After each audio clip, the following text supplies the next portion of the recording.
Hola, hola, ¿qué tal? ¿Cómo le va? Muy, pero muy buenas tardes. Bienvenidos a una nueva edición y una edición especial hoy de Entre el Campo y la Ciudad por Splendid AM990. Estamos en nuestra casa paralela ya, en cualquier momento me quedo, Moni, aquí a compartir, porque hoy tenemos una mesa de debate con invitados muy especiales para hablar de un tema muy especial en la Argentina y que ha dado mucho que hablar y que es tan caro a los sentimientos de los argentinos que nada más ni nada menos que el tema del trigo. Pero bueno, aquí está Mónica de Michelis, estamos en los estudios de agritotal.com, también transmitiendo en directo chacra.com.ar. El agradecimiento, por supuesto, de poder hacer este duplex que hacemos con estas mesas de debate.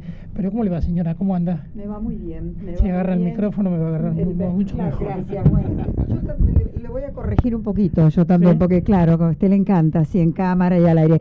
Es agritotal.com, estamos saliendo en vivo y en directo, y revistachacra.com.ar. Muy bien. Ahora sí. Ahora está bien. ¿Se escuchó? Bueno, sí. Tomando mate, Bueno, gusto, presentamos a nuestros invitados hoy. Sí, Fernando Rivara, presidente de la Federación de Acopiadores, Raúl Dente, asesor de la Federación de Acopiadores, y Gustavo López, director de Agritren, consultora. Bueno, vamos a hablar, digamos esto, vamos a volcar las diferentes opiniones sobre este tema doloroso, la verdad, para los argentinos, que es el trigo, y qué está pasando, qué pasa con el trigo en estos días que estamos previos al Congreso, ¿no?, que hace la Federación de Acopiadores siempre, que acostumbra hacer. Así que bueno, tú empiezas. Fernando, bueno, fundamentalmente como presidente de la Federación, el agradecimiento que estén compartiendo con nosotros hoy esta mesa. Se viene A Todo Trigo, una nueva edición de A Todo Trigo, pero uno se plantea, ¿hacer todo trigo este año es bueno? Vamos a agarrar el micrófono para que no nos resten a mí también. Sí, por supuesto que es bueno y es necesario. Creo que en principio hace 10 años que la Federación de Acopiadores viene realizando este congreso, un congreso que abarca a todo lo que es la temática del trigo, ya sea desde las semillas hasta la comercialización. Es nuestra 6ª edición y me parece que hay cosas que son emblemáticas de Argentina, y el trigo es uno de esas cosas que son emblemáticas de la Argentina, amén de la importancia que tiene como materia prima para hacer el pan, que es una de las cosas obviamente más imprescindible que tenemos los argentinos, ¿no es cierto? Por lo cual me parece que es bueno, es imprescindible, y nos sentimos tremendamente orgullosos de ser los responsables de hace 10 años de realizar el congreso más importante en lo que es la temática del trigo. Fernando, ¿por qué, digamos, están en contra? Porque yo ya hemos hecho algunas entrevistas y ustedes y muchos productores están en contra de la intervención, cuando en realidad dicen desde el gobierno que favorece la mesa de los argentinos. El estar en contra de la intervención es una frase muy amplia y de ninguna manera estar en contra de la intervención es algo compartido por todo el sector, en absoluto. Lo que sí el sector, el 100% del sector, está en contra es de la intervención con una incapacidad y una ignorancia absoluta, como se ha mostrado en estos últimos 6 años. Es decir, el daño que se le ha hecho, no al productor, o sea, al productor especialmente, pero el daño que se le ha hecho a toda la cadena e inclusive al consumidor, de esta frase que yo en lo personal creo que es una frase vacía de contenido, hueca, como es la mesa de los argentinos. Porque yo pregunto, a ver, que se levante algún argentino y diga, ¿cuándo le faltó trigo para hacer harina en la República Argentina? No sé qué es lo que están defendiendo en la mesa de los argentinos, que alguien me diga lo que significa, porque este sistema implementado bajo esa frase hizo que el trigo hace un año atrás costase $700 la tonelada, que fue el precio más alto del trigo en todo el mundo. Sí. Y estamos hablando de todo el mundo, de países de Egipto, por ejemplo, que no cosecha 1 kilo de trigo. Bueno, el egipcio compraba el trigo más barato de lo que lo pagaban acá los argentinos. Y eso es exclusiva responsabilidad de este gobierno. Entonces, lo que estamos en contra es de la intervención sin capacidad para manejar algo que es tan importante como la producción granaria argentina. Bueno, también nos está acompañando Raúl Dente, asesor general de la Federación. Raúl, todo esto que le ha pasado al trigo obviamente se traduce en cifras y se traduce en números, ¿no? Sí, lamentablemente sí. Con Gustavo hemos trabajado también este tema. Originariamente yo hice la primera medición para 4 campañas, de la 2006 hasta la 2010. Y ahí me dio un número que me impresionó, porque el resultado concretamente era que se le habían sacado 4.600 millones a los productores de dólares, y que el 35% fue al fisco o supuestamente para subsidiar a los pobres, y el 65% restante se había distribuido entre quienes no necesitan en absoluto un solo subsidio, de manera tal que fue una transferencia de ingresos fenomenal de los productores hacia sectores no necesitados. Cuando completo las 4 campañas, justamente con Gustavo, una serie de datos que coincidimos, bueno, la cifra se confirma. 9.600 millones de dólares en 8 campañas. Las estimaciones de Gustavo son un poquito superior porque él toma 10 campañas, pero yo tomé 8 campañas, 9.600 millones de dólares le sacaron los productores. $96 por tonelada en 100 millones de toneladas. Eso se lo sacaron. Entonces uno dice, bueno, imagínense lo que pudo haber hecho tecnológicamente el productor de trigo con 9.600 millones de dólares más. Entonces alguien puede decir, bueno, se lo sacaron los productores, pero se los dieron a alguien que los necesitaba. Mentira.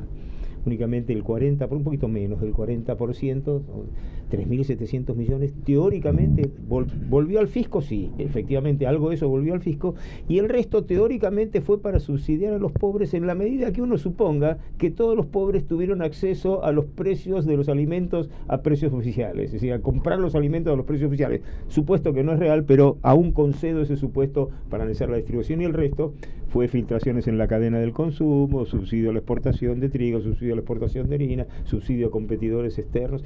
Entonces uno, cuando analiza eso, hice una especie de test, que es una cosa muy sencilla, pero yo califico al conjunto de medidas como perversamente ineficaces e inequitativas. Esa es un poquito y estoy dispuesto a discutirlo y a pelearlo con cualquiera, porque son cifras, son elementos y tiene una metodología, y las cosas son así, lamentablemente. Vamos con Gustavo. Como usted quiera, señor. No, porque le quería hacer una pregunta a Raúl. Sí. Yo digo, si no existieran todas estas medidas y todas estas intervenciones, ¿el precio del trigo cuál sería? Bueno, depende. En este momento, y no sé, Gustavo, ¿qué puede hablar? ¿180 dólares, 190 dólares? Sin restricciones ni retenciones, Sí. debería estar oscilando en torno a los 185, 190 dólares. Sí. Donde en realidad, en ese contexto, el incentivo para el productor, Claro, en vísperas, digamos, de la siembra que se avecina ahora, estamos hablando de la 15-16, cambiaría totalmente lo que son las pautas actuales. Hoy no estamos debatiendo, Mónica, en un planteo si en realidad va a seguir bajando el área, si vuelve a bajar el área. O sea, hemos tenido un comportamiento muy errático de lo que es la siembra de trigo en Argentina. O sea, antes estábamos hablando fuera del aire que bueno, teníamos un promedio en las últimas décadas de en torno a los 5 millones y medio, 6 millones de hectáreas. Llegamos al 2011-2012 con 4 millones y llegamos al punto de inflexión, diría máximo para mi gusto, casi en 120 años de historia triguera argentina, con 3 millones y medio en el ciclo 12-13. Sí. Y hoy estamos contentos porque volvimos a los 4 millones 200. 4 millones 100. Versión, o 4 millones 100, con algunas pequeñas diferencias según las fuentes. Entonces, en este contexto, pensar con estos niveles de precios, que en realidad distan, y creo que acá es uno de los puntos más interesantes, que es que en alguna medida se cumplió la política que no habían anticipado, ¿no? De divorciar los precios internacionales de los internos. Claramente se divorciaron. Hoy estamos hablando, como decíamos recién, 200 y pico dólares un precio FOB, y hoy un precio interno estamos hablando en torno a los 115, en el mejor de los casos, ¿no? Y en lo que dice Gustavo es imprescindible hacer un comentario. Voy a decir a la radio, ¿no? Porque acá nosotros estamos saliendo por televisión, pero voy a avisar a la radio que va a intervenir Fernando Rivara. Lo que dice Gustavo es imprescindible. El título de esta mesa. Sí, es El campo y la ciudad. Sí, el del programa. El del programa, perdón. Entre el campo y la ciudad. Entre el campo y la ciudad. Sí. Entonces, es importante decirle a la ciudad, recordarle una cosa que habíamos dicho hoy. Hace un año y pico atrás, el trigo costaba $700. Hoy cuesta $100. Yo le pregunto al vecino que va a comprar pan a la panadería si el pan le bajó 7 veces del año pasado a hoy. O sea, desmitifiquemos que si aumenta el trigo, aumenta el pan. Ese es un verso, es una sanata de quienes se quieren aprovechar para forzar precios que no son los que en un análisis comercial se pueden justificar. O sea, es así. Raúl Dente. Un bocadillo. Sí. No es menor, casi es una cuestión de filosófica. En las ideas de confrontar permanentemente, lo que se ha instalado es una confrontación entre el campo y la ciudad. Así es. Exactamente. Entonces, se ha creado un clima tal que si yo le doy $1 más o $1 más a los productores, se lo estoy sacando a las enfermeras, o a las maestras, o se lo estoy sacando a los pobres. Y esa idea está instalada. Entonces lo que hay que salir es esa idea, mire, se puede darle $1 más a los productores tranquilamente y todos van a estar mejor. Inclusive si yo quiero subsidiar a los pobres, puedo hacer un programa especial de ayuda a los pobres y no subsidiar las medialunas de Puerto Madero, para decir algo, ¿no es cierto? Y ese es un punto.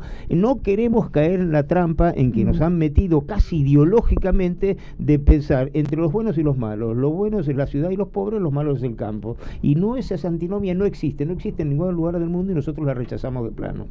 Perdón, ¿puedo intervenir? Pero por favor. Incluso en lo que Gustavo López, el tema de retenciones, ¿no? Sí. O sea, estamos hablando retenciones de un trigo de un 23% actual, que en realidad es absurdo en este marco, digamos, de precios tan bajos que se está viviendo a nivel internacional, y que además uno lo puede hacer extensivo al resto de los cultivos. Porque calculen que estamos pensando en retenciones del orden de los 7-8 mil millones de dólares, 8 mil el año pasado, este año con caída de precios en torno a los 7 mil millones de dólares, que en realidad si uno los acumula desde el ciclo 2001-2012, ahí vienen las discusiones, ¿no? Son casi 80 mil millones de dólares, y que si le agregás todo el componente de intervención del Estado, prácticamente suben a 90 mil millones de dólares.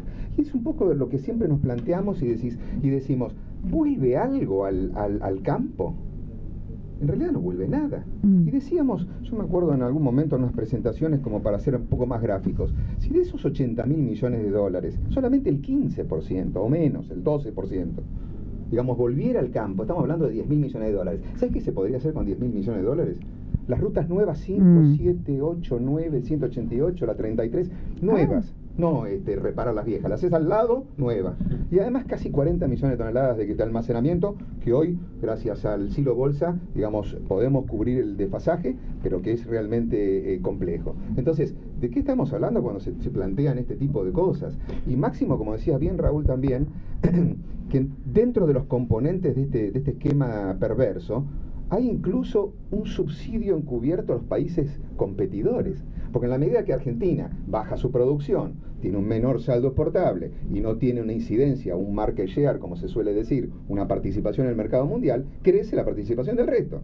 Con lo cual, obviamente, mejora también su incidencia y los precios, por ende, de los cultivos. Nos vamos a nuestra primera pausa. Somos Entre el Campo y la Ciudad, hoy en transmisión en duplex, con la gente de agritotal.com, con la revista chacra.com.ar.